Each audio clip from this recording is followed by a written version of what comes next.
ya berdasarkan pertimbangan majelis hakim dalam pembuktiannya ya secara sah dan meyakinkan terkait dakwaan 27B ayat 2 ada keterkaitan pihak lain ya. Klien kami dari awal sudah menghilangkan rasa dendam, rasa benci terhadap terdakwa Nikita Mirzani. Setelah putusan pengadilan untuk Nikita Mirzani dan Mail telah diketuk palu, kini muncul babak baru. Kuasa hukum dari Reza Gladys, pihak pelapor dalam kasus ini, menyatakan bahwa belum tentu kasus ini berakhir di sini.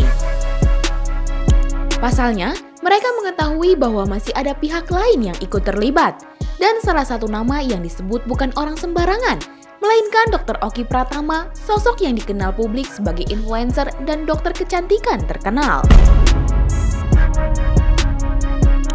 Apakah benar Reza Gladys akan melaporkan Dr. Oki Pratama? Dan mengapa kuasa hukumnya mengaku belum merasa puas dengan hasil putusan pengadilan?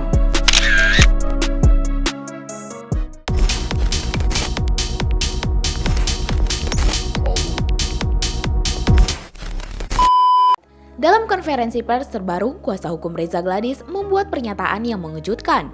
Ia mengatakan bahwa berdasarkan hasil putusan pengadilan, terdapat indikasi keterlibatan pihak lain di balik kasus ini, yakni Dr. Oki Pratama. Lebih lanjut, kuasa hukum tersebut menjelaskan bahwa tidak menutup kemungkinan akan ada pelaporan baru terhadap Dr. Oki, atau minimal dilakukan kajian hukum untuk menentukan sejauh mana keterlibatannya. Setelah kemarin dibacakan majelis hakim terkait putusan dari terdakwa Nikita Mirzani dan kemudian terdakwa Ismail Marzuki, kami dari tim penasihat hukum Dr. Reza Gladys melakukan rapat tim yang kemudian kami menemukan ya berdasarkan pertimbangan majelis hakim dalam pembuktiannya ya secara sah dan meyakinkan terkait dakwaan 27B ayat 2 ada keterkaitan pihak lain dari berbagai unsur sebagaimana terkait unsur pasal 27B ayat 2 yang kemudian hal ini akan kami sampaikan kepada klien kami bahwa apakah hal ini akan kemudian ditindaklanjuti dengan membuat laporan kembali atau lanjutan atau dengan upaya hukum yang lain, misalkan mempertanyakan kepada penyidik terkait dumas yang sebelumnya, begitu. Jadi ini belum bisa kami putuskan karena ini hanya sebatas kajian dari kami tim penasihat hukum Dr. Reza Gladys yang nanti kami akan sampaikan ya dalam waktu dekat kepada klien kami Dr. Reza Gladys. Seperti itu.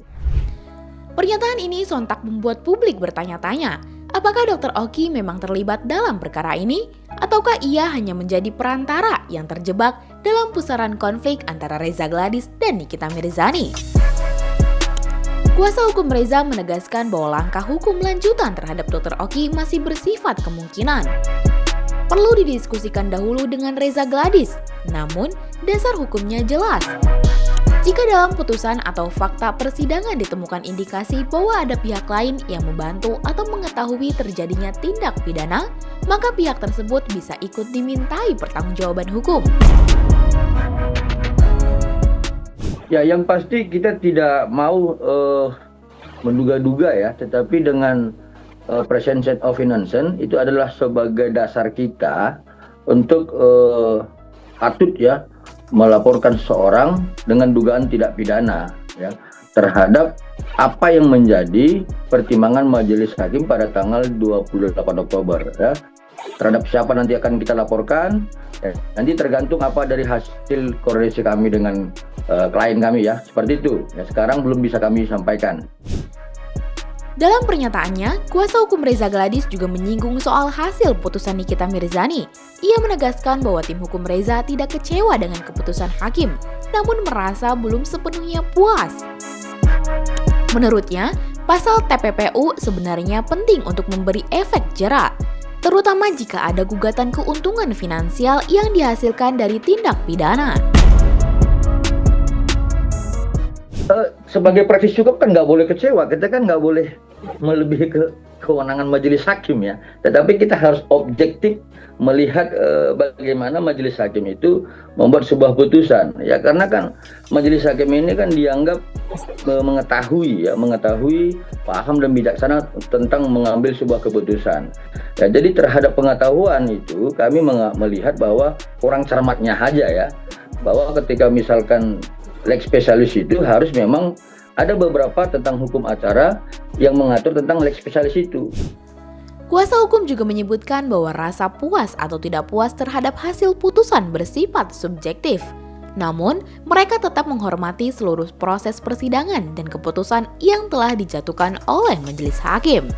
Pertama, saya berbicara atas nama klien kami, Dr. Reza Gladys, bahwa soal puas tidak puasnya itu kan subjektif ya terhadap jumlah hukuman yang diputuskan oleh majelis hakim. Tetapi yang objektif bagi klien kami adalah tentang soal bahwa dirinya telah membuat sebuah laporan dugaan tindak pidana terhadap beberapa orang yang kemudian laporan yang disampaikan kepada penyidik sebagaimana LP di tanggal 3 Desember 2024 telah diputuskan oleh majelis hakim bersalah kepada orang yang didakwakan oleh penuntut umum. Itu poin pertama yang kami sampaikan mewakili klien kami. Tetapi dalam sisi yang lain, kami kan juga praktisi hukum ya, di luar sebagai penasihat hukum dari klien kami, Dr. Reza Gladys. Kami berharap agar nantinya jaksa penuntut umum ya mengajukan banding terhadap apa yang menjadi putusan dari majelis hakim tingkat pertama, karena kami melihat ada beberapa hal dalam persoalan penerapan hukumnya yang menurut kami belum tepat ya, sebagaimana ketentuan hukum acara ya. Jadi di sini kita melihat bahwa undang-undang TPPU ini kan adalah lex spesialis ya. Lex spesialis ini ada ajas hukum yang memakai ajas hukum lex spesialis derogat lex general, artinya ketentuan hukum yang khusus bisa menyampingkan ketentuan hukum yang umum. Artinya kalau kemudian kita memakai hukum acara, bahwa tidak tepat menurut kami ketika misalkan majelis hakim mengabaikan pasal 77 sebagai salah satu formil hukum acara tentang pembuktian bahwa ini adalah tindak pidana pencucian uang yang dilakukan oleh para terdakwa. Ya, seperti itu. Di sisi lain, Reza Gladys sendiri memilih tidak banyak bicara ke publik. Namun, tim kuasa hukumnya menilai bahwa Reza sebenarnya tidak ada rasa benci atau dendam terhadap Nikita Mirzani. Akan tetapi, urusan hukum tetap harus dijalankan. Tersebut, klien kami dari awal sudah menghilangkan rasa dendam, rasa benci terhadap terdakwa Nikita Mirzani. Dia tidak ada sedikit pun ya sampai dengan sekarang secara objektif ya ada kesan negatif terhadap terdakwa Nikita Mirzani. Tetapi dia hanya menginginkan melalui instrumen hukum bahwa apa yang disampaikannya kepada penyidik pada saat 3 Desember dan 1 Desember 2024 dapat dibuktikan oleh majelis hukum ya, dan kemudian diputuskan bahwa apa yang dilaporkannya, orang yang dilaporkannya adalah orang yang bersalah ya. Jadi kalau terhadap seperti sesama ibu udah pasti dong ya tidak merasa simpatik ya. Tetapi kalau kemudian diseret kepada persoalan bahwa apakah puas tidak puas ya, itu kan subjektif ya. Kita tidak mengarah kepada arah itu, seperti itu. Saat ini Reza disebut masih aktif di dunia bisnis kecantikan dan mencoba bangkit setelah menghadapi badai panjang kasus ini. Sementara mengenai Dr. Oki Pratama, Reza belum memberikan pernyataan langsung. Ia memilih menyerahkan seluruh keputusan kepada tim hukumnya agar semua berjalan profesional dan sesuai prosedur. Namun, kemungkinan benar-benar melaporkan Dr. Oki ataupun oknum lain tentu masih ada. Kasus antara Reza Gladys, Nikita Mirzani, dan Mail yang kini kemungkinan melibatkan Dr. Oki Pratama menjadi contoh nyata bahwa dunia hiburan tak pernah sepi dari dinamika hukum dan konflik personal. Tapi dari semua ini ada pelajaran penting. Selama masih ada pihak yang merasa belum tuntas, hukum memberi ruang untuk melanjutkan prosesnya. Bagaimana menurut kamu? Apakah benar Dr. Oki Pratama dan oknum terlibat lainnya nanti akan dilaporkan? Atau mungkin ada kesepakatan damai di balik layar setelah Nikita dipenjarakan? Coba tulis pendapat kamu di kolom komentar ya. Jangan lupa subscribe, like, dan share video ini supaya makin banyak yang tahu sisi lain dari berita yang viral.